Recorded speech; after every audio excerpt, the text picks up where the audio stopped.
Ric Flairin' on the talking to the Rolex wearing, diamond ring wearing, kiss stealing, willing dealing, limo jet flying. We Ric Flairin' on the jet. We Ric Flairin' on the flaring on. It's apparent these girls staring. I'm Ric Flairin', gold across my chest. I'm fresh to death. I'm Paul Bearing, not at all scary. One eye open like Betty Wops and fine to these Urkels that's going in like a carry shot. Woo! I'm going in like a Mary Pop off that Mary Crop at the top flow at the Marriott. So questioning me is like questioning you. See, we the best dressed, so come and get blessed with the crew. Not one but two, different ways to slaughter your crew. Committed tat across the chest, I guess she blessed with the truth. People want to see them checks, representation of proof. Living through my elders, trying to resonate to the youth.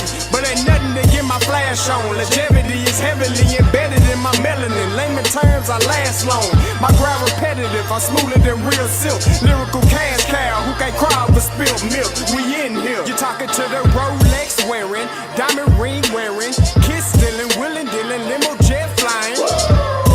We Ric Flairin' on the We Ric Flairin' on the flaring to the Rolex wearing, diamond ring wearing, kiss stealing, willing dealing, limo jet flying.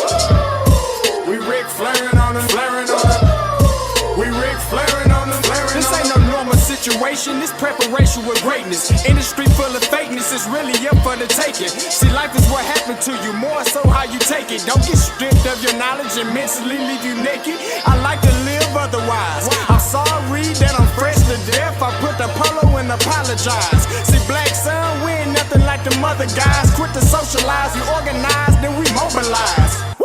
Off the deep end like a scuba diver.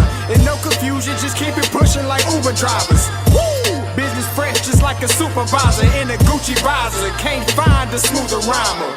You're talking to the Rolex wearing, diamond ring wearing, kiss stealing, willing dealing, limo jet flying. We Ric Flairin' on the We Ric Flairin' on the You talking to the Rolex wearing, diamond ring wearing, kiss stealing, willing dealing, limo jet flying. We Ric Flairin' on the We Ric Flairin' on the Yeah, DQ baby. Shout out that boy Nigga for that fire track. Hey, Black Sun, sun up. What's up, Vinny Vegas? What in Vegas? Yeah. Shout out Pharaoh's Kids, D-Face, yeah, Bubba C, yeah, Ric Flairin' on them, Ric Flairin' on them, Ric Flairin' on them, Ric Flairin' son up, baby. Hey, yo, Scotty, you going crazy for this one. We see what you're doing, we salute you. Hey, let's get it started. It's Backpack, Capital One. What's in your wallet? Got a call from my man, A. Scott. I said I got it. Love that you highlighting all of these black colleges. Try to pay me for doing this. Look, bruh, if you don't get off my line with that foolishness, voice of the SWAC, pull up where you at, no cap. If the Brody is speaking the soft facts, my advice, tune in to every show. Captain Petty, but we know that the sergeants are with the smoke. Speculate, just tell me what is we doing. Get into it, okay, look, I'ma say this and keep it moving. My boy Scotty, man, he off of the leash. Black grad, paying college, I'm glad that he called me. Walk it, cause we all been taught that talk is cheap. Even primetime knows Scott for the HBCU streets.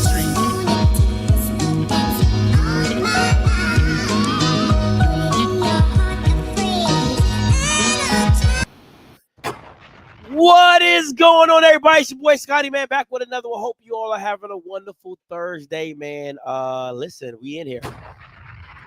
We in here. Okay, now listen, I know I haven't done a show like this in quite some time. You know, I've gotten a few calls from a few Jesus Christ, from a few subscribers, and they're like, Scotty, man, you haven't done a show. You haven't done a show. Like I've done shows, but I haven't done a show like this, you know, like a Scotty show in quite some time. So, you know, just talk a little football, talk a little Jackson, little sex university, you know what I'm saying? Just sex university. You know what I'm saying? Because at the end of the day, listen, my new theme song for Just Sex University. And I can be a freak until the day, until the day. And we can up through the night to the early morning. I'm thinking around the hood on a gangster lean. And we can, it's all good with me.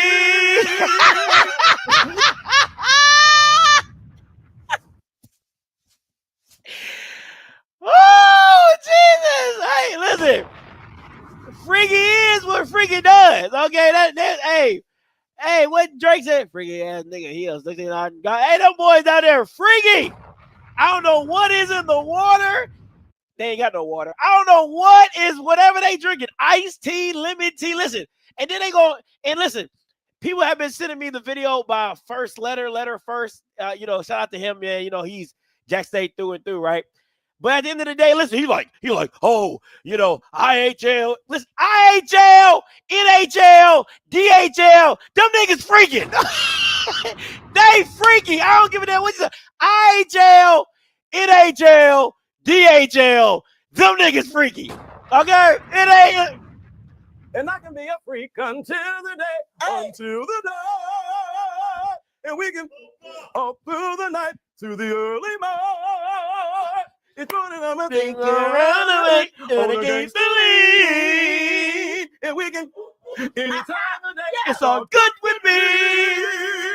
Listen, them Bama's freaky down there. I don't give a damn what you talking about. Them Bama's freaky. Okay? Down low, down low, down low. Keep it on the down low, down low. It's all good on them Bama's down in Lynch Street on the DL. You can't tell me no different. I don't care. Again, IHL, NHL, DHL, them Bama's freaking. Hide your booty holes. Hide your men's and hide your booty holes, because at the end of the day, down there in Pothole State University, you see why I call them Pothole State, don't you? You see why I call them Pothole State, don't you?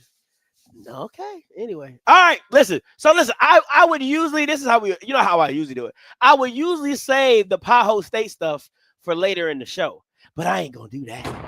Oh, I'm going to come out the gate. I'm going to come out the gate with it. Now, I have gotten some really, I'm talking about some hot tea. Hot. I'm talking, yeah. I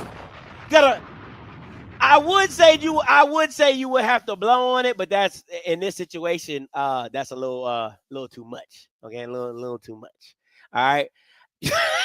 See what had happened was I grabbed his butt and then, hey, don't need to know I don't need to know nothing else, sir. Okay, Thompson, I need to know nothing else after that. Okay, after that, sir, I need to know nothing else. Now, listen, let me give y'all a little backstory. So, had a friend reach out to me,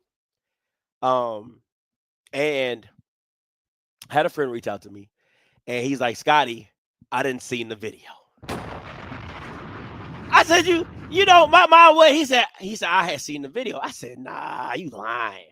Now, the person that told me this said the person that had the video was like, yo, if Scotty ever got his hands on this, this is something crazy. Now, let me just tell you, the person that told me they seen the video took a screenshot to prove that they had seen the video.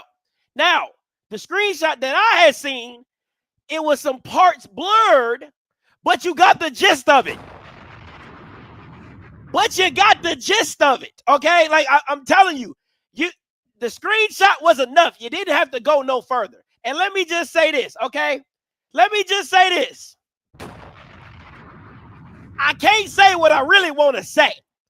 But at the end of the day, the Bang starter kit, I don't know if they came together and said, hey, let's all wear Adidas socks.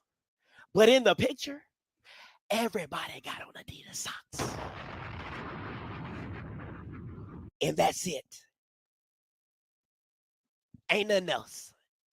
Ain't nothing else. It's just 3 stripes. Ain't nothing else. Now, okay? Now, in the screenshot, you can't see Dr. Thomas's face. And from what my person told me that saw the video, he said you can't see his face throughout the whole video. But it is 3 dudes. It is 3 dudes in the screenshot. 4 including Dr. Thomas. Listen to me now. Listen to me. I'm not telling you what I heard. I'm telling you what I seen with my own 2 eyes.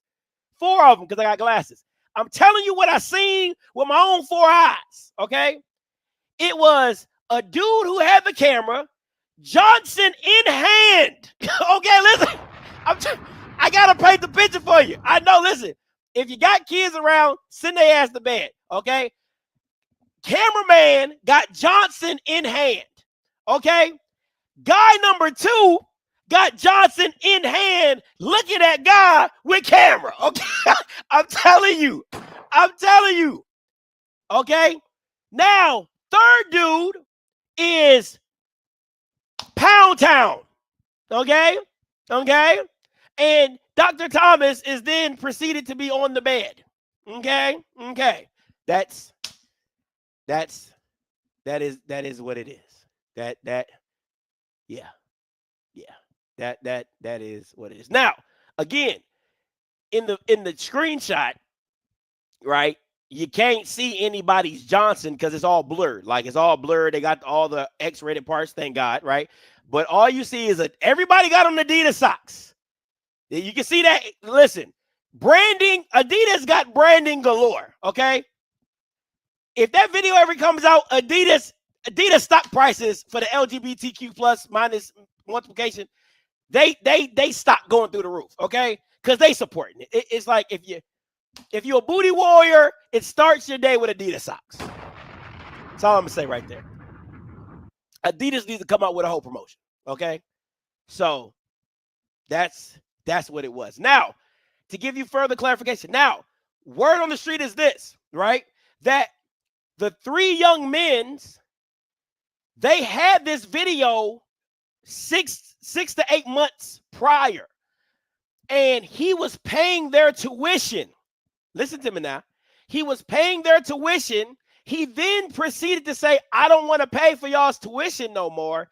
That's when they blackmailed him with the video. So this had transpired 6-7 months before it actually came out. So the video was already done. They just used the video for blackmail. So that's how it went down. They wanted him to continue to pay for the tuition. He said no. They blackmailed him. It came out. Everybody in the IHL board seen it. Listen to me now. Everybody in the IHL board has seen it. And then they had the text messages to go with it because, again, no face, no case. But then they had text messages from Dr. Thomas talking about some, give me the video. I'll do this for the video. I'll pay for this for the video. Give me the video. So that's how it all came about and got busted.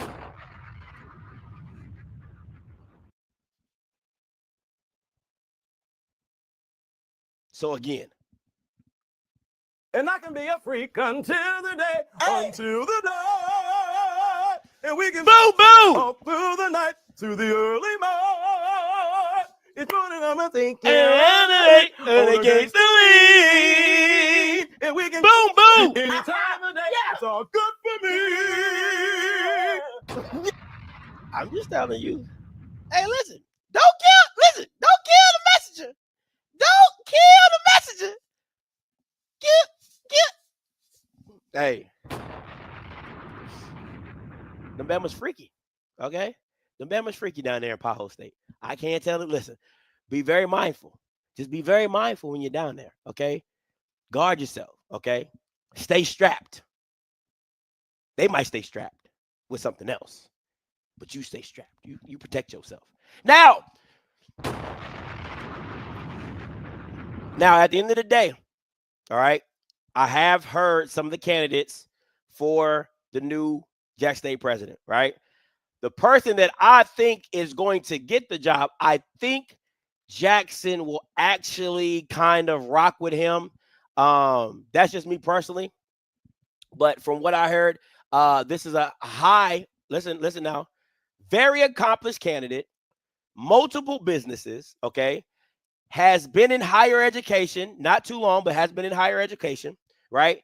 But is willing to come down there, turn the program around, and really set foot and put a new fire in Jackson State. Now, I'm just telling you. Now, listen. Now, I know what you're saying. I know what you're thinking. Scotty, he on trial.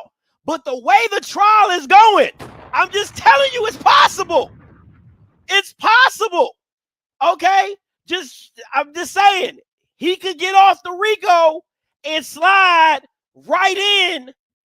I'm just listen, it fits the whole mantra of Jackson. You get what I'm saying? It fits. You get what I'm saying? Sex trafficking, you know what I'm saying? It just all works together. He already gave him a meal. You see what I'm saying? He's already in the system, already been donating. He's in touch. He's in tuned with the blue and white. Okay. I'm just saying, listen, I don't think it's a bad choice. From all the other booty warriors they've had, at least he's a billionaire. You get what I'm saying?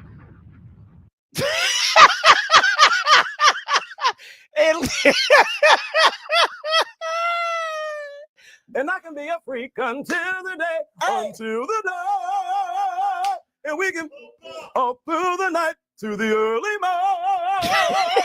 It's morning, I'ma take you around the hood on a gangster lean, and we can anytime of day. It's all good for me. Hey, listen, they gonna change that J to a B, and they in there. I'm telling you, the block. Oh man, they changed that J to either a D or a B. It could be Diddy State University or Booty State University. Listen, y'all up one, okay? Dorms, don't got to worry about it. You know what I'm saying? Ain't got to worry about the dorms. Ain't got to worry about the water. He going to fix all that. You know what I'm saying? He going to fix all that. Y'all ain't got to worry, okay? Y'all ain't got to worry. Listen, just give my man a chance, okay? Y'all at least we know what he be doing, okay? The other ones, they was in the closet trying to hide it. Did he say, hey, accept me for who I am?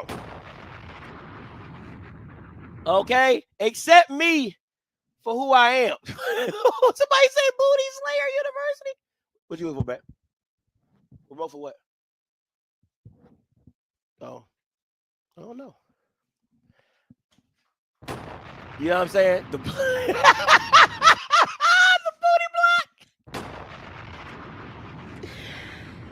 Woo! Listen. Oh man, Booty State is there. I'm just telling you. Listen, has a really good ring to it. Okay? Has a really good ring. And listen, at the end of the day, the theme song when they come out, you know what I'm saying, rocks the house. Now we putting that to the side. We putting that to the side. That's old. You know what I'm saying? That don't have no flavor no more. You know what I'm saying? Let me see.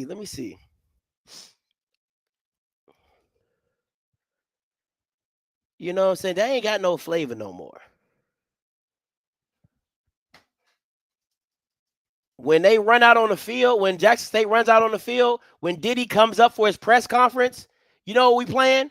You know what we playing? Throw that ass in a circle. Ho! Throw that ass in a circle. Throw that ass in a circle. Throw that ass in a circle. Throw that ass in a circle. Throw that ass in a circle. Hey, wouldn't that be fire? Diddy coming out with the shoulders? You feel me? Like, no, think about it. No, really be like, I'm so serious, right? Diddy come out, take that. Like, that's a vibe. You feel me? Throw that ass in a circle. Throw that ass in a circle. You know. Throw throw that ass in a circle, circle, round and round like a merry-go. Throw it back, I might hurt you, hurt you. Toot it up, girl, there you go. There you go. She's shaking that ass. Got me hard like a shell on the turtle, turtle. Hard like a shell on the turtle, turtle. Now make that booty jump like a hurdle. Listen, I think it works. Y'all, whatever. I think it works. Okay, I think it works. That's just me. You know what I'm saying? Shout out to Diddy if he gets the job. If you don't, you know, hey, you got my vote, Diller. Baby oil city, baby. Okay, baby oil city. You know, black people love their baby oil. Stop playing. Jackson is one of the blackest cities. Diddy gonna have baby oil for everybody coming out there throwing baby oil like Cheeseburger Man from who it ain't easy being cheesy. I'm sorry, I'm done. Y'all can be sponsored by Astroglide. Got a whole patch right there on your jerseys. I'm cool with it. I'm fine with it. You know what I'm saying? I don't have a problem with it. You know what I'm saying? That's just me. Okay, but you know, hey. But that's the update on Powell State. Listen, if that's what you're here for, you can click off now. You know what I'm saying? You can click off and you can go about your happy way if that's what you're here for. I wanted to get that out the way early. You know what I'm saying? Let me see. Oh, y'all remember this? Y'all remember this, right? Y'all remember? Oh, you know, it's my. I drop my when I be sweating. It's my rag. It's my sweat rag. Why not PV? Why not get some fans? Come on, man. Why? Y'all remember this? Y'all remember this? Y'all remember. Woo! Jesus, man. Listen, all right, that's my drying rag. That's when I get sweaty. Anyway. All right, listen. Hey, listen.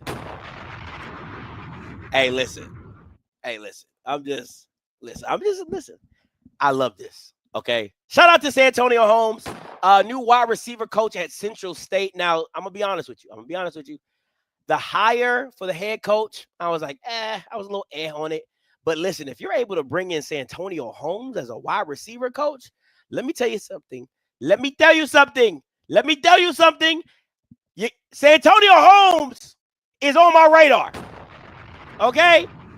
You know how I love about my celebrities. You know I'm a celebrity fiend. I'm a celebrity junkie. Okay? There's plenty of programs that could take a San Antonio Holmes at this point, right here, right now. All right? I like the way he's coming in about it. Coming as a receiver coach, kind of getting his feet wet, going from there. But listen, y'all know how I feel. On the radar, baby. On the radar. You know, I scoop up celebrity real quick. That's just me. But shout out to San Antonio Holmes. Really like that addition. You know, that's right up here by me. I'm in Ohio, so might check out a Central State game. Maybe not.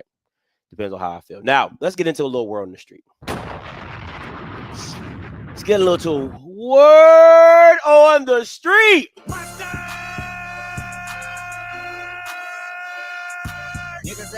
Gotta talk a little word on the street. Now, hey, listen. I cannot confirm this, right? I can't confirm this. But word on the street is that Coach Mo Sims, former strength and conditioning coach at Colorado, former strength and conditioning coach at Jackson when he was with Dion, could be headed to FAMU. Now, I got Coach Mo's number. I texted him. He gave me some cryptic response. I let it ride, you know what I'm saying? But I got it from a very good source that he has been on FAMU's campus, that he's been around the building. I'm not mad at this. I really, really like this. Like, I think I've been kind of out on Cozy because I'm telling you straight up, I've heard some really, really bad things about Cozy, just from former coaches and stuff like that.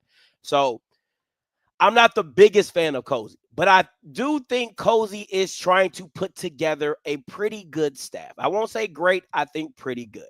Now, when you bring in Coach Mo, I think you're trying to take it to another level. I truly think Coach Mo is one of the best strength and conditioning coaches in college football. I really do. And I think he has an opportunity to really take FAMU to the next level. So if it is true, I think this is a great pickup, great hire, great pickup, especially in the middle of the season, right before a training camp and all that type of stuff to really get those boys going. Now, this is my issue with Cozy. I think Cozy's putting together a pretty darn good staff. I really do. I think it's a pretty darn good. My issue is, can they evaluate talent?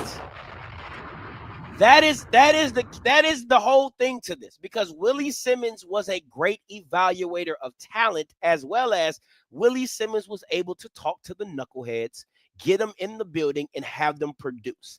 I think Cozy's one of those dudes who wants a cookie cutter type guy, right? He's a cookie cutter type guy that wants his guy. He kind of gives me Coach K vibes, right? Like, I want a 2-parent household. I need to have your mama, daddy. They both need to have a 750 credit score before you get a 10 fam, like that type. He gives me those vibes, right? I think FAMU missing out on CJ Montez is huge. Now, I'm up here in Ohio. Shout out to my boy Josh. He's the SID at Kent. He's the one that told me he was coming back to Kent.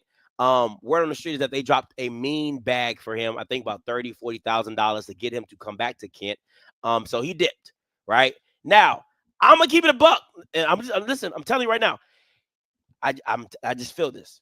If Willie Simmons is at FAMU, CJ doesn't make that jump. You know why he doesn't make that jump? Because Willie could go out and get $30,000-$40,000 from a booster and say, hey, listen, we trying to win another championship. Hey, I need $30,000-$40,000.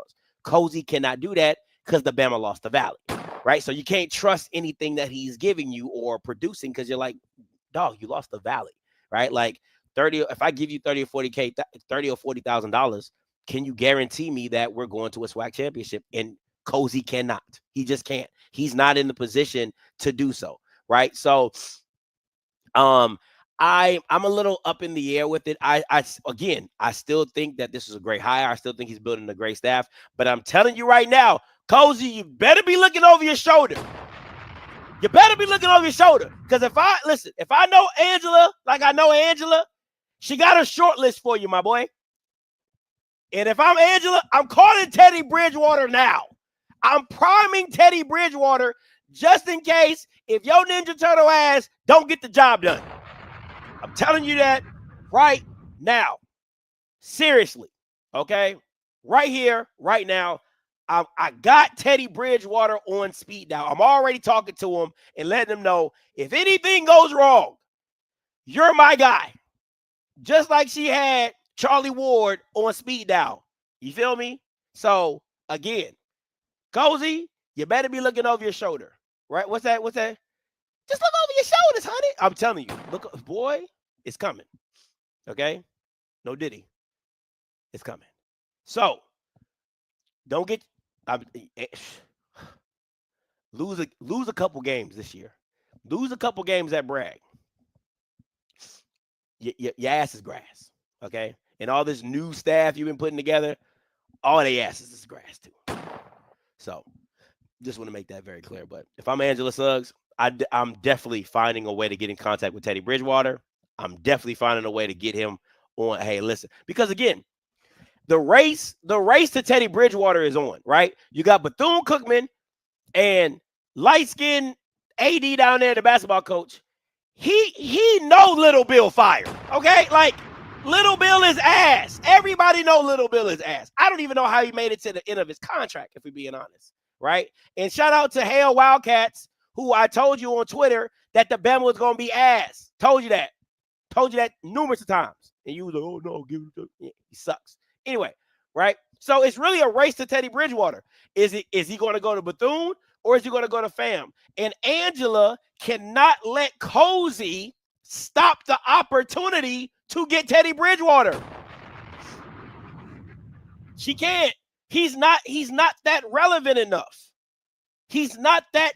He has no swag. I'm telling you, he gives me like boring Coach K vibe. He's like the short version of MAGA Marva. Like, no personality. You don't like to hear him talk. It's just like, right? At least with Tremaine gives you energy. Like, you're like, hell yeah. Like, Tremaine will be like, we gonna climb this mountain. All of us going to Mount Fuji, baby. We gonna get up there. And you be like, hell yeah, we gonna get up there. Cozy be like, we're gonna We're going to climb this mountain. We're going to take it one step by step. You're like, man, you can't even climb the mountain. Shut up. Right? So that's the vibe. That's just the vibe. That's just the vibe I get. Right? So again, I got to give him kudos for if he so happened to pick up Coach Mo. Got to give him kudos. I think that's a great hire. But again, he's on a very short leash. Very short leash. So the race to Teddy Bridgewater is on. And FAMU can't lose it. Because when I talked to a FAMU person, and I'm going to move on after this. I talked to a FAMU person, and a FAMU person told me this. They said, Scotty, the worst thing that FAMU fears is Bethune getting back to where they used to be. That is the scary part. That's what all FAMU people are afraid of, right? You don't have Willie, and they don't want to be in a situation where that Bethune gets back to where it used to be and how dominant and powerful in the brand it was back in the early 2000s and 90s and things like that. They don't want that to come back. So again, if that's the mindset and that's what you're trying to push for, then you have to be in the race for Teddy Bridgewater, and you can't let Cozy and Cozy's contract deter you from that, right? Got to think bigger.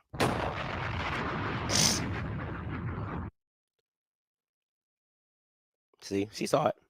She saw it.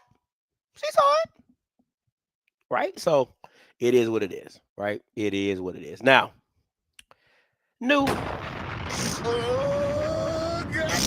Now, somebody got to make this make sense to me. It really boggles my mind how people be failing up, white and black. Somebody got to make this make sense to me, right? I really got to know. And I hope Bama's can call in and help me out with this. 518-263-8124, 518-263-8124, right? You are the only participant in the conference. All participants are muted. Make this make sense. Now, how in God's green earth, where on earth, God's green earth, can you become an AD when the school you left is on probation because of you? Where do they do that at? Sometimes you gotta pop out and show niggas. Certified boogeyman, I'm the one that up to score with them. How? Sway.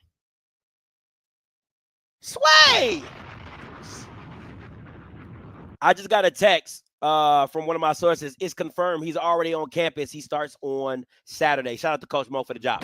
Right? How? Now, I know you like, Scotty, where is Bluefield? Where is this? Where is that? He wasn't the AD. He wasn't the AD at UAPB. He wasn't. Right? My question is, how do you become an AD where the spot you left is on probation because of your dumb ass?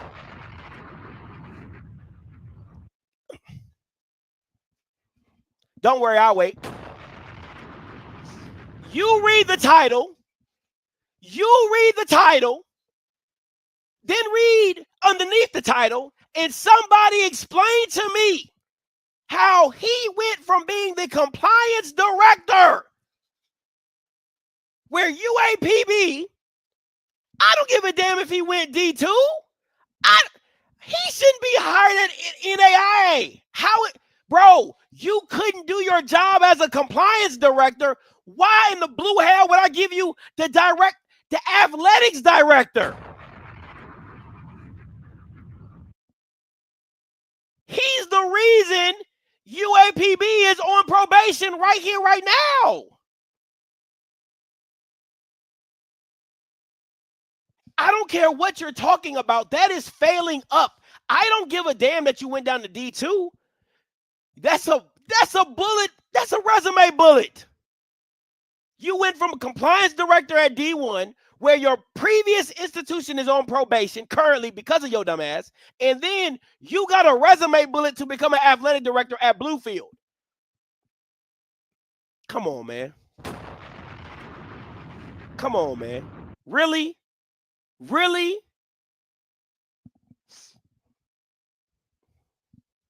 I'm not even gonna say it's a HBCU thing. I'm not even gonna do that. That's just disrespectful. I just think that's just bad. That's just bad business, man. This is bad business by Bluefield. Like, did nobody want the job? So you had to go to him? Like, bro, how do you get an athletic director job in the school you left that you're in charge of compliance? That's like a bank manager becoming like a VP of another bank after the bank that he just left got robbed, or the bank that he got left is in an audit, like it failed its audit.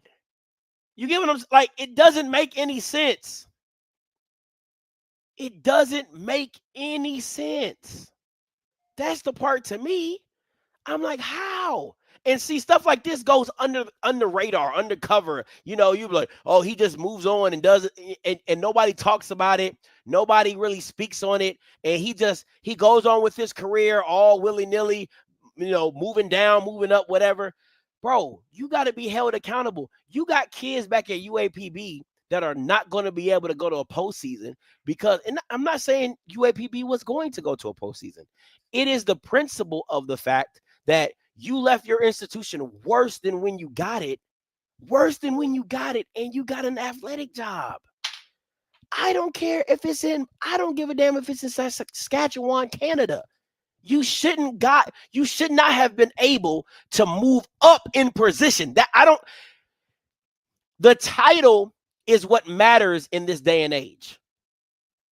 The fact that he got an athletic director title gives him access to getting another athletic director position. That is my issue. It is the gateway that has been opened for him for a piss poor service at UAPB. That is my issue. And I'm telling you right now, Broderick Tucker, you better not come back up to D1 because I got my eyes on you. And if I hear you looking for an AD job, I'm going to make it my mission to make sure Bamas know you was effing up UAPB when you left.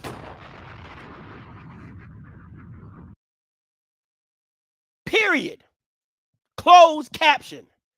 And UAPB, sorry ass, didn't even want to put in the waiver to get it. Like, dog, I don't know. For real. First of all, UAPB is paying their AD for absolutely nothing. I'm just keeping it a buck with you. Like, I don't get why they even have it. Make me the AD. I'll do more than that. Because the AD didn't fight for UAPB when they did. UAPB, let me tell you what UAPB is. UAPB is the girl UAPB is the big girl, like, that cooks you dinner, that treats you good, that, you know, gives it to you how you like it, but you never take her outside. You never claim her. You only talk to her at nighttime. You drive over there about 2-3 o'clock in the morning, do what you do, go home. She got a meal for you. You take it to go plate. You know what I'm saying? You ain't spend. Like, that's how the SWAC looks at UAPB, right? It is a straight side. It's not even a side piece. It's more like a piece of meat, like legit. It's just like, hey, we gonna come over here. I'm gonna bust a nut and I'm out, right? You gonna do what you do and I'm out, right? So my issue is that when you have people in position of power at UAPB that feel the same way or that look at themselves the same way, that's where you have an issue. Because when there's nobody that is fighting on behalf of UAPB to be done right, to be treated right, right? Like, the big girl allows you to do that because she doesn't have the self-esteem to say, no, you need to treat me with some respect. It's the same thing with the AD and the president at UAPB. They do not have the self-esteem to say the SWAC is not treating us appropriately, or we're not even treating ourselves appropriately. Let me tell you something very clearly.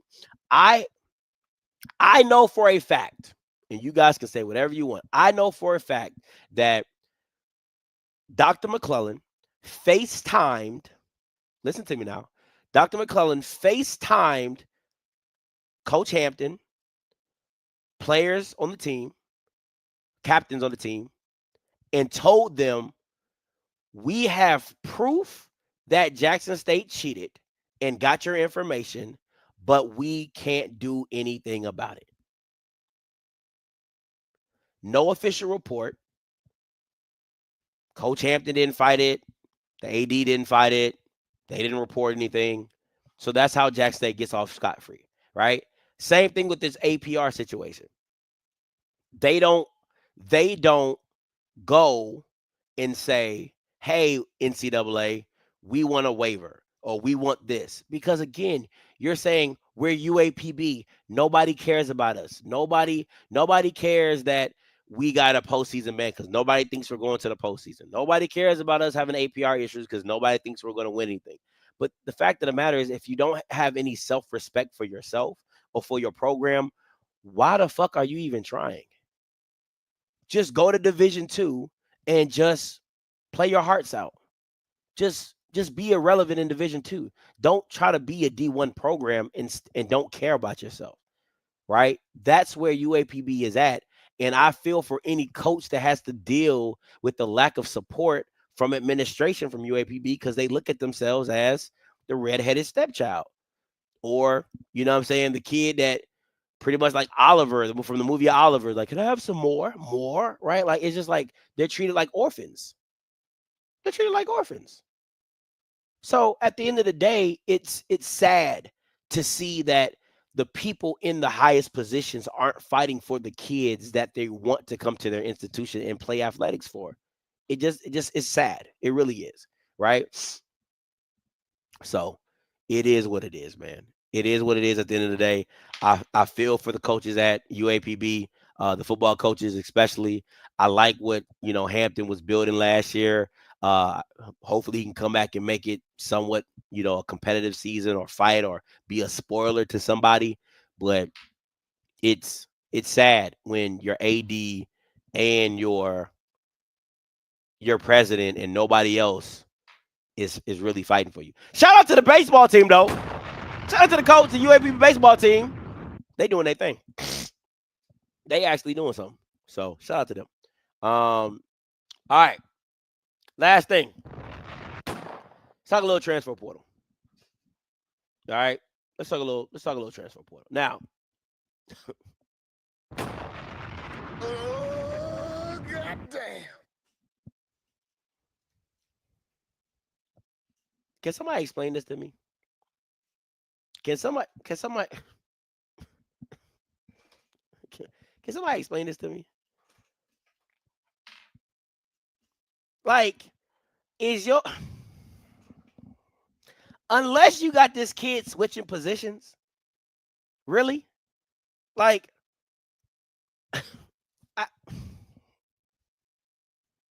did anybody not watch the film? Like, is Southern that desperate? There's no other quarterback in the portal that you could have. I know a kid right now trying to get to a team. That's a better fit than like. And again, there's no shot. There's no shot at him. Like, he's a dynamic player. He's just not a quarterback, right? Like, listen. There's not too many times I've been wrong in my transfer portal rankings and like diagnosing players. It's not too many times I've been wrong. It really isn't, right? But I was never high on this kid because, like, if you watch the tape and you can go back and watch my review, like, he's an athlete. Now, if you put him at wide receiver, you put him at running back, you put him at, great athlete. I mean, speed galore, probably could turn him into a wide receiver if you really need him to. But to play quarterback, you got to be shitting me. Like, this has Fred McNair written all over it. This has Fred McNair written all over it. Like, if you feel like it's going to be, and again, let's not forget what the play calling was all last year for Southern against Alcorn. It literally was halfback zone dive, like literally halfback zone. So if you're going to run the ball like Southern has done the past year or so, then yes, this makes sense, right? It's a straight triple option. It's a straight, zone read scheme, and he's making easy reads or easy throws or whatever. Okay, whoop-de-whoop, he can run, but he's injury prone, so he can't take a big beating. No diddy. He's injury prone. Great speed, but it is what it is. And I think the kid from Atlanta is a better quarterback. You know what I'm saying? I liked, the freshman from Southern Lab, but I think he's at Grambling currently, so he's not there. But we shall see. Listen, I'm not high on Terrence Graves. I don't care what nobody says. I know Coach Green be like, Scotty, you've been really hard on Terrence Graves, but he won. Dog, the SWAC was ass last year, bro. Like, I could have coached to the SWAC championship last year. The coaching in the SWAC was god awful last year. I'm talking about like it was just like it was ugly to watch. It really was. I mean, think about it. Like Dooley was an offensive coordinator, ass. Fredericks was the offensive coordinator, ass. One of the best OCs was Tony Hall and TC Taylor. You saw what Tony Hall was able to do at UAPB with not that much talent, just a quarterback and a receiver, right? Prairie View wasn't good. Who else? A&M was ass. Like, I mean, it was just bad. Alabama State was decent, but their OC was ass. Like, the OC still ass, right? So, it's not a lot of coaches you can just say, hey, that Bama can coach. It's not. The DC from FAMU was ass. The OC at FAMU was ass. Bethune-Cookman's whole coaching staff been changed over for 3 years. They all been ass. Like, Alcorn's OC ass. Like, think about it.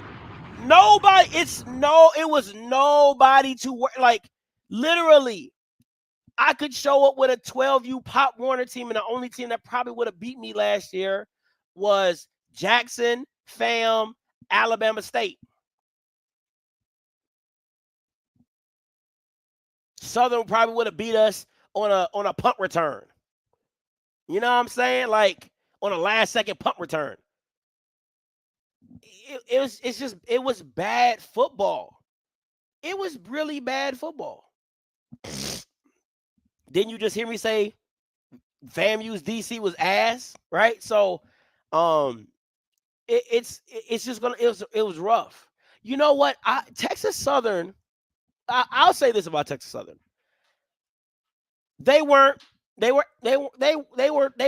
ass. They were just bad. They were situationally bad. But I liked what they had though. I really did like what they had. That situationally they were just bad, but they weren't ass. I think they were just situationally bad. I did like the talent they had, and their quarterback went down. That didn't help. Right? So it, in an ass fashion, right? So and Southern won in an ass fashion, right? So it just last year coaching in the SWAC has just been obsolete in the most like think about I need y'all to think about this. Eddie Robb came off of selling houses. He was selling homes. Came into the SWAC and won 7 games. Well, probably won like 5, like Division II and the NAIA. So he won 5 games in the SWAC or something like that, right? You see him like, do you know? Like he was beating Manor year 1 in the Magic City Classic. You see what I'm saying? Like it just wasn't good.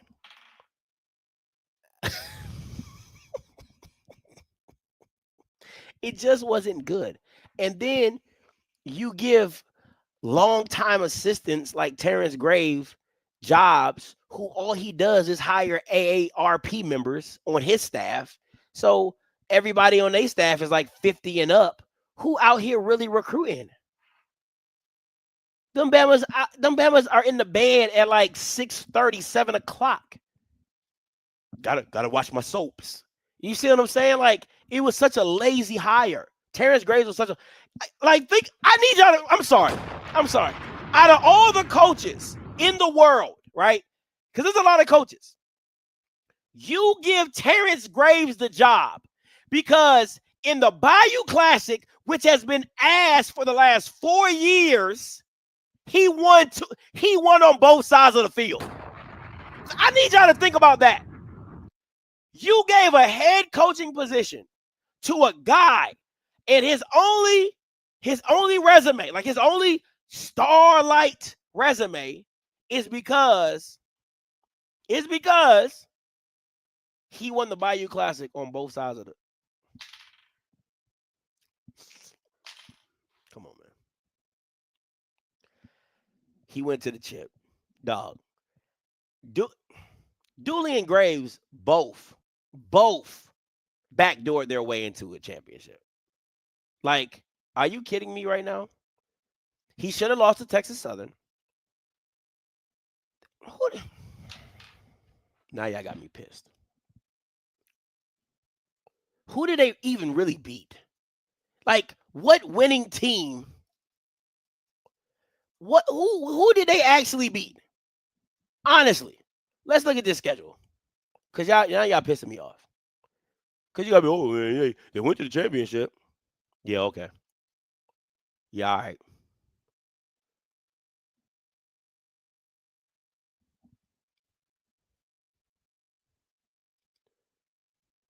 Let's look at this shit. Since y'all so it went to the, okay, let's look at this dumb shit. All right. Let me bring this down.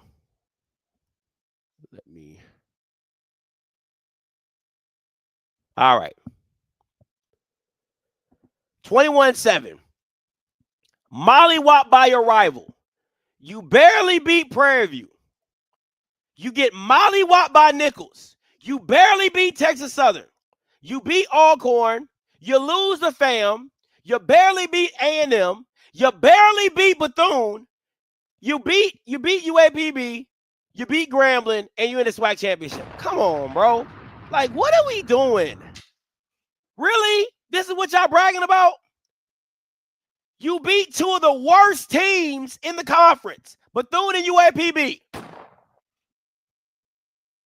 You don't play Alabama State. That would have been a loss. You substitute Alabama A&M for Alabama State. That's a loss. You lost to every team with a winning record. Fam, Jackson. Like, and you should have lost the Texas Southern game. You should have lost the Texas Southern game. There's no reason why you should have been in the SWAC championship. But for the lucky rabbit's foot, like Perry would say every week that he came on the show, and Rocky would talk about the lucky rabbit's foot that Terrence Graves had in his back pocket, you pull games out. That's it. That's it. Come on, man.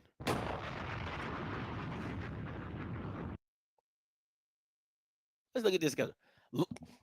Can we start this up right? Loss, but it doesn't count. Why? Out of conference. Valley, you win. You lose Alabama State. You lose to Fresno State. You lose to Jackson State. You beat Bethune. You lose to Prairie View. You lose to FAMU. You beat UAPB. You beat Alcorn. You probably lose to Texas Southern, and you probably beat Grambling.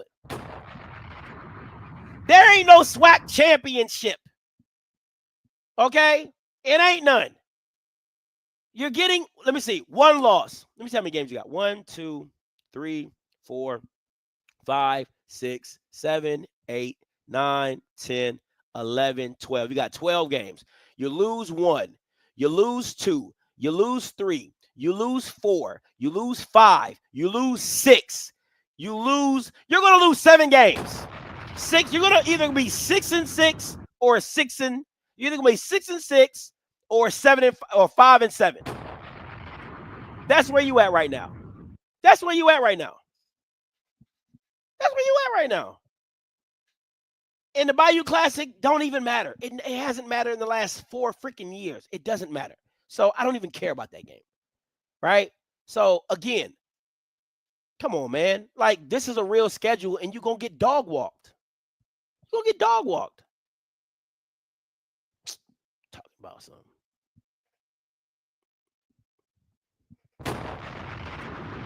Get out here. And it starts with adding this as a recruit. So, oh my goodness, man. Oh my God. Are you serious? See this? I hate this dumb shit. This is an out of conference. Look at all these out of conference games that are SWAC games. Valley's an out of conference game. Alabama State's an out of conference game. So, oh my gosh, I hate this dumb shit. So you got 2 out of conference games that are SWAC opponents, and they don't even count with your losses. So realistically, because the dumb shit and the mentality of, oh, as long as I win SWAC games. So you're going to lose to Jackson. You'll beat Bethune. You'll lose to Prairie View. See, this is dumb, man. Like, I hate this dumb shit. I hate this dumb stuff, man. The out of conference games that are SWAC games should count. They should count. If you play a SWAC school out of conference or in conference, it should count as a conference game. That is crazy to me. That's crazy. I hate that, man. Go schedule. That's why you don't want to schedule Nichols. That's why you don't want to schedule Southeast Louisiana. You want to schedule Valley, Alabama State for out of conference games. Man, come on, man. Get the man. That's stupid. I hate stuff like that, man. I really do. Listen, it's not even just Southern. It bothers me when any SWAC school does that. And the school that's been known to do that the most is Jackson. But I get it because there are a lot of money games involved with that, right? Like the Grambling and Jackson game at the Raiders. I don't know if that's a conference game. If it was a conference game, that would be crazy work, right? Absolutely crazy work. But I'm just sick of it, man. I'm sick of it. I really am. I'm sick of it. Yeah, that's crazy. Now, listen. I love this. Shout out to Isaiah Spencer. And if anybody has watched me for longer than a day, any Jackson State person who's watched me longer than a day, I have always said Isaiah Spencer for the last 2 years has been your best receiver. Point blank, period. Point blank, period. I talk junk about Jackson State all the time or whatever, but I've always said he is the smoothest route runner on the team. The way he runs his routes, the way he plays wide receiver, he should have left a while ago, but got his championship ring, right? And he's headed to Virginia Tech, man. I hope he does really well up there. And I hope he can get off and really get some numbers and get drafted. You know what I'm saying? No different than Tootin. Now I will say this. I'm not a big fan of making the jump in your last year. I'm not a big fan of that because if you don't get an opportunity to play, you rather have some production than no production, right?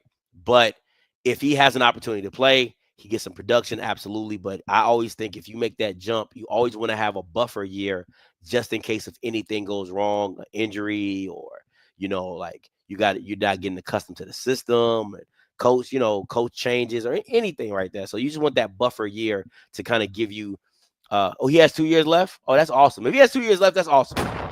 If he doesn't, I feel for him. But if he has 2 years left, man, that's a great move. It's a great move. I've always been an Isaiah Spencer fan. I DM'd him and told him, always loved your game, man. Go be great. So he has 2 years. Oh, that's a perfect move then. Absolutely perfect move. So I hope he does well up there. I always felt he was your best receiver. All right. And last but not least, listen.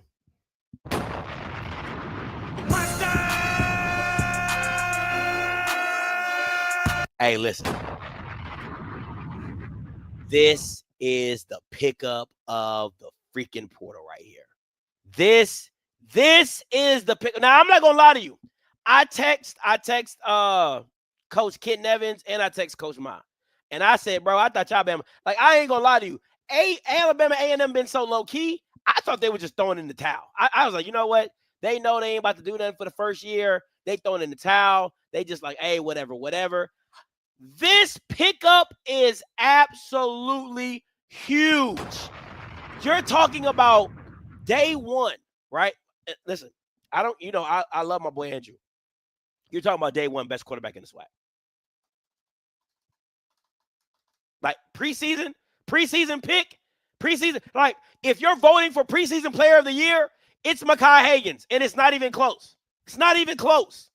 And I'm so serious. Like, if you're talking about preseason offensive player of the year, it's not even close. It's Mekhi Hagans. He's that damn good. And you saw what he was doing at UAPB. Right? So, again, huge pickup.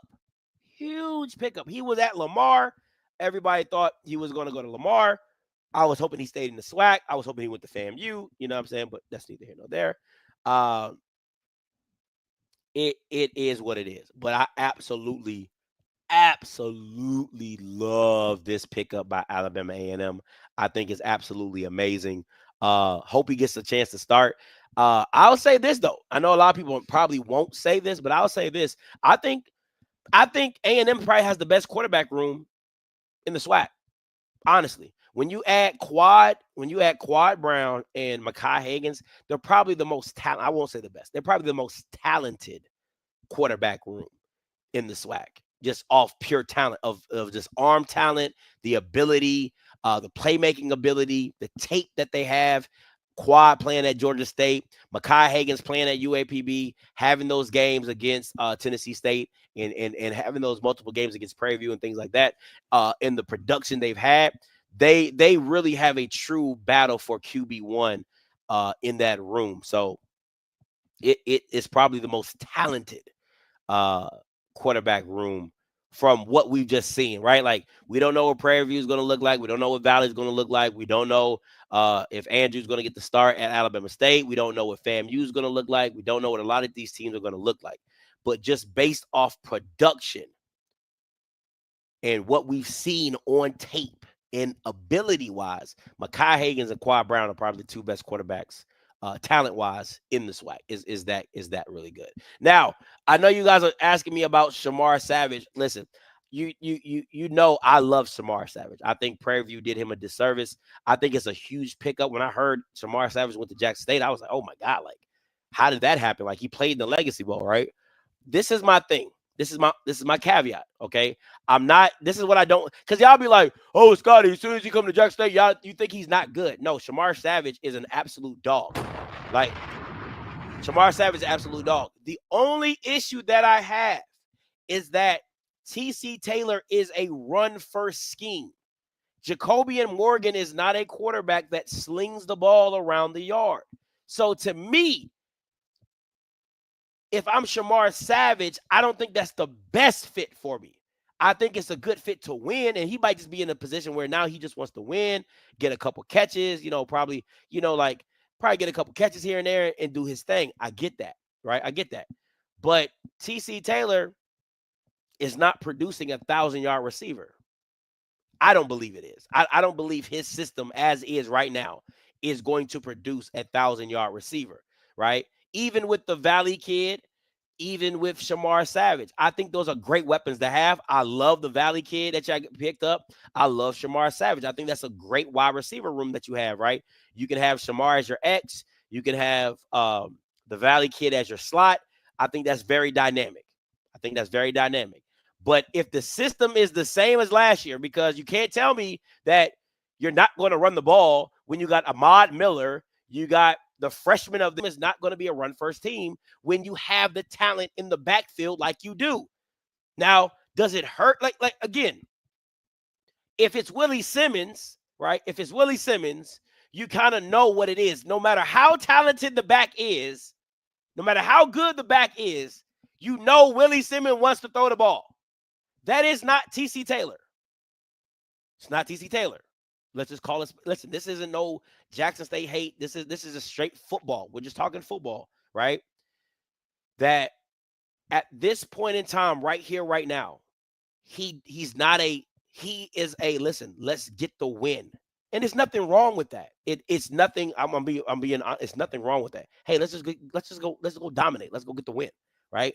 Let's just go bludgeon people to death and go get the win. Okay, that's all that matters. Go get the win, right? But as a wide receiver, as a former wide receiver, Jackson State is not a system that I would go walk into. It just isn't. It just wouldn't be. You know what I'm saying?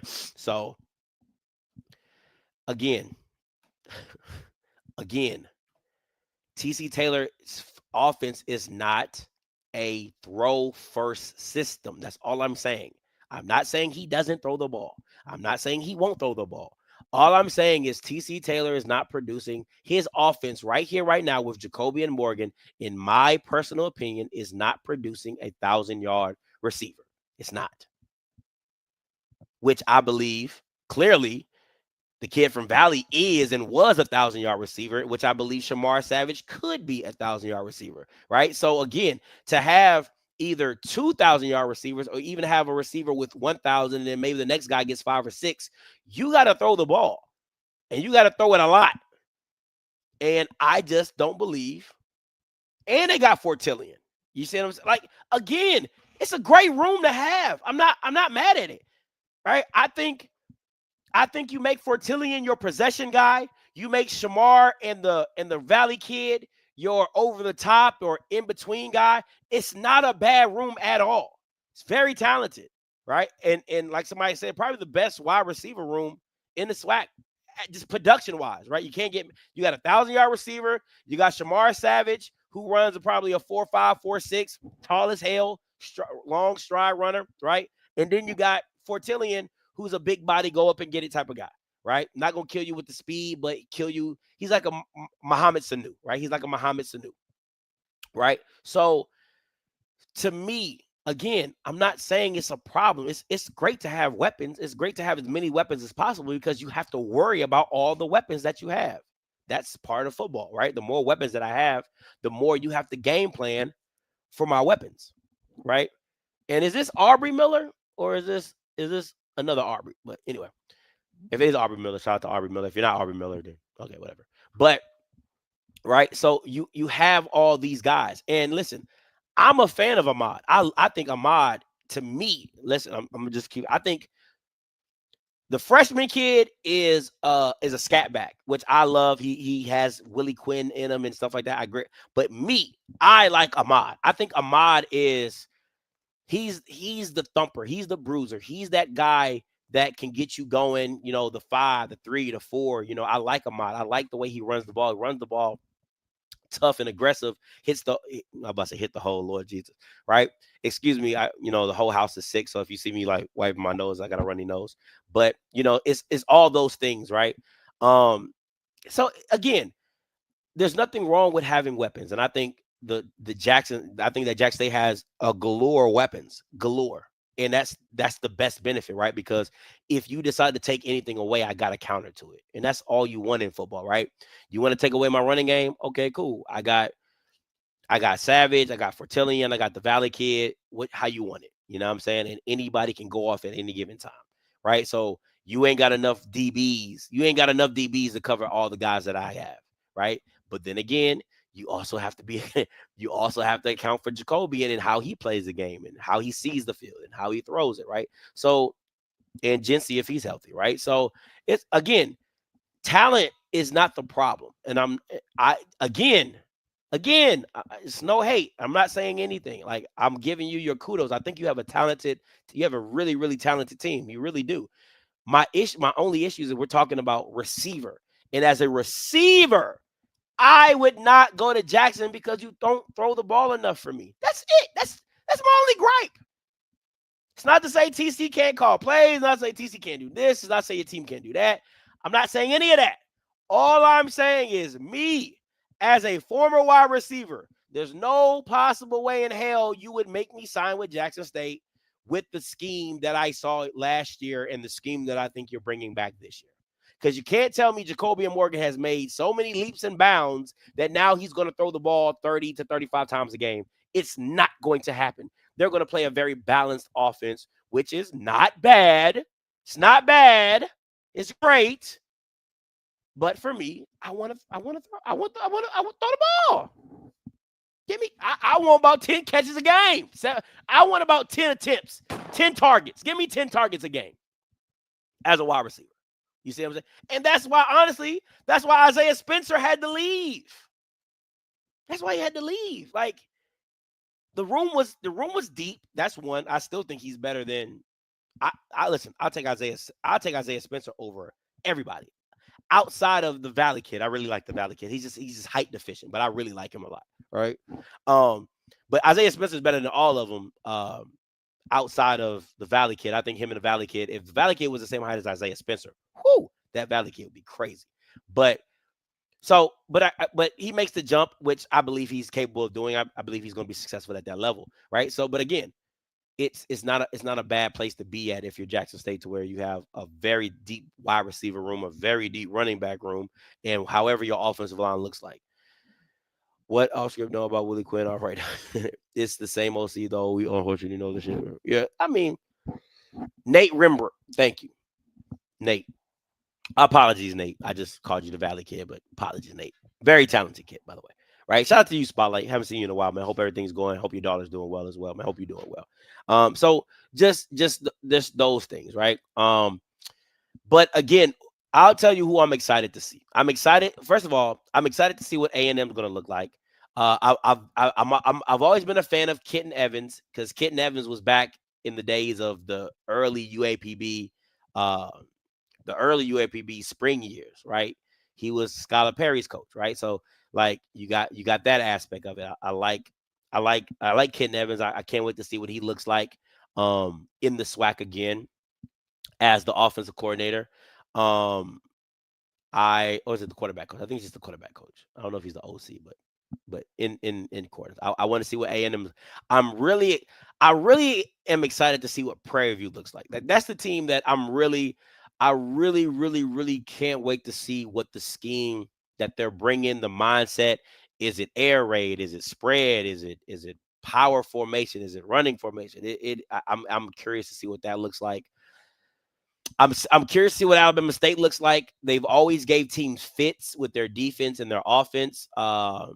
They just needed a quarterback last year, and I think they actually go to the SWAC championship instead of Jackson State. Honestly, I think they were good enough to beat them. I think that's pretty much it. I think that's pretty much it. Those are the only teams I'm really like excited to see. I don't really care about Alcorn. I think they're gonna be average. I don't think Cedric's the guy. I don't think Gates is the whatever Gales. I don't think Gales is the guy. So we'll see what that look like. That might be a train wreck. I think Mickey might. I think Grambling is going to be a talented team, but I just don't know if they're going to be able to pull out wins. I think they're going to be talented, and that's been Grambling's issue for the past year or 2 years. They've been super talented, but they just can't put it together to come out with wins. I know Mickey Joseph is going to be the offensive coordinator, so we'll see how that goes. What else? Bethune-Cookman is going to be ass. FAMU and what FAMU is bringing. Listen, man, I'm going to keep it a buck. FAMU losing CJ Montez. I love Henry Burris. I like it. I think it's simple. I like his scheme. I like that it's spread. It's get the ball out quick. It's get it out to your playmakers. Pretty much what Shador was doing the last year with Bartoloni, right? Like just spread, get it out, get your playmakers involved. If they get the right speed and the talent around whoever plays quarterback, I think you can learn the system very well.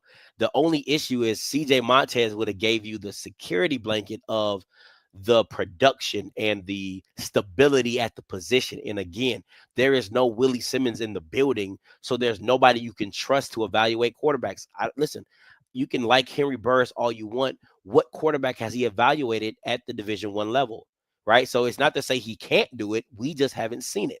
So, going into this season is like, hey, because again, the one thing Willie Simmons was always really good at is identifying the quarterback, making the quarterback comfortable, and getting the best out of his quarterback in whatever limited role you knew their weaknesses, but their weaknesses never affected Willie Simmons in the way they won the game, right?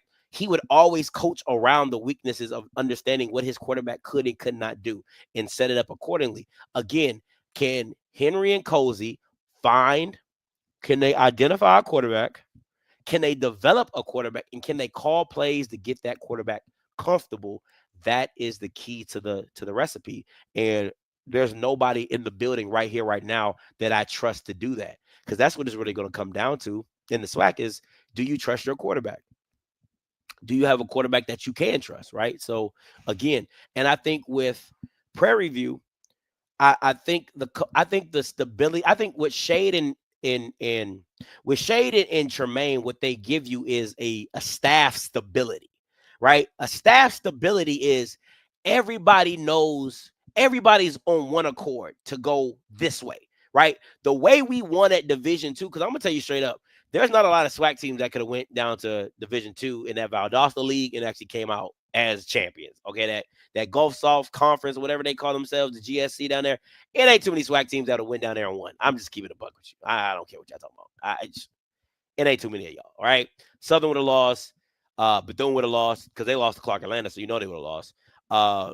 Alabama State might have pulled it out defensively, but Prairie View would have lost. UAPB damn sure would have lost. A&M would have lost last year. Like it's not too many teams that would have really competed in that conference. So to me, bringing that mindset, right?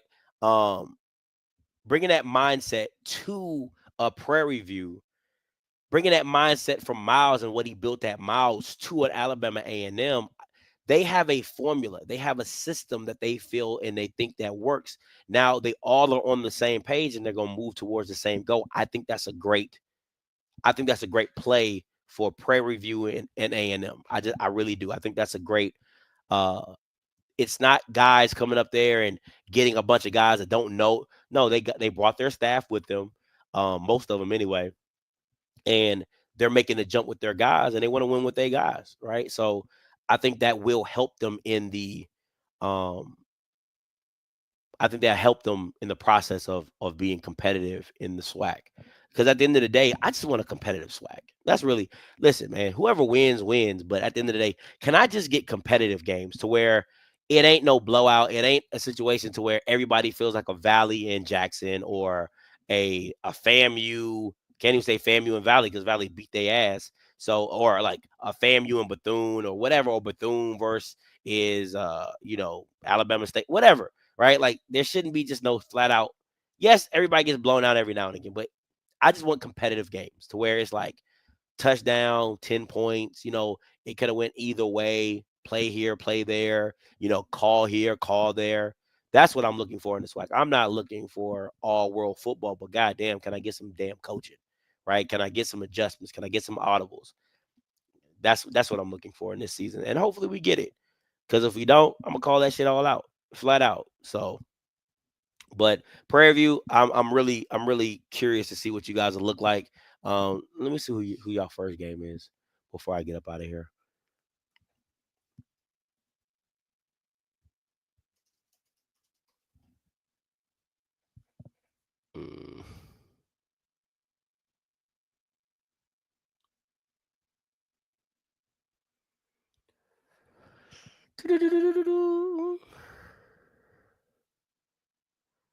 Texas Southern. Yikes.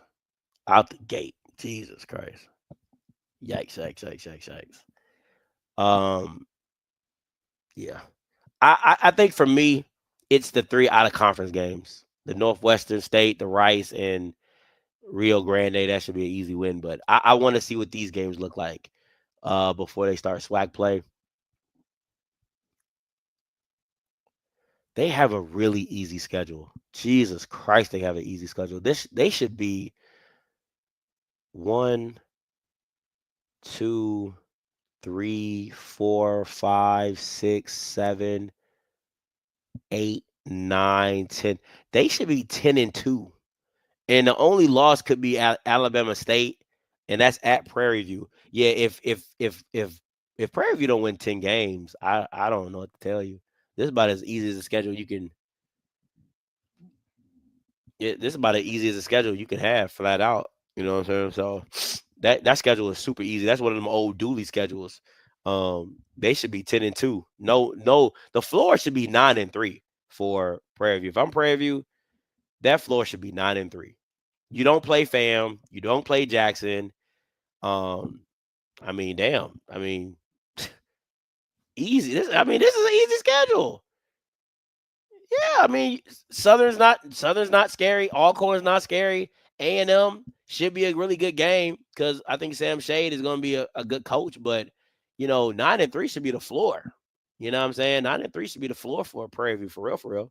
So that's my little 2 cents on that. But all right, guys, listen, I'm gonna get up out of here, man. Appreciate you guys for tuning in as always, man. Haven't done one of these in a while. You know what I'm saying? At the end of the day, if you're just now joining me, if you haven't heard of the new IHL has dropped their candidates for the Jack State president. If you didn't hear, the leading candidate is And I can be a freak until the day, until the day. And we can boom, boom, up through the night to the early morning. It's running on the thinking around the way on against the lead. And we can boom, boom, any time of day. It's all good for me. Freaky University. Okay. Freaky University has made their allegiance to the diddler. Okay. Diddy State, baby. They going all the way. Diddy State. So listen. I think IHL is doing a great job.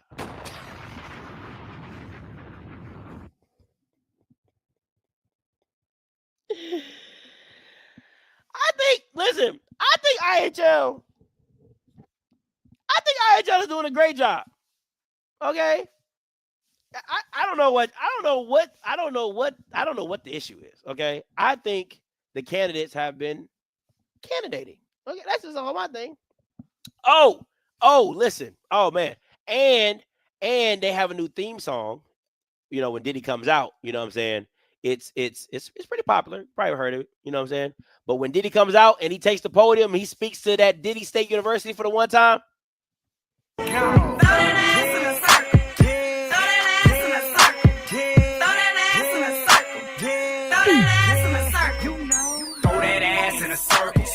Round and round like a merry-go-round. Throw it back, I might hurt you. Toot it up, girl, there you go. Ain't you shaking that ass? Hey, that's my time. Listen, until next time, you know what I'm going to do. I'm going to holler. God bless. And I can be a freak until the day, until the day. And we can up through the night to the early morning.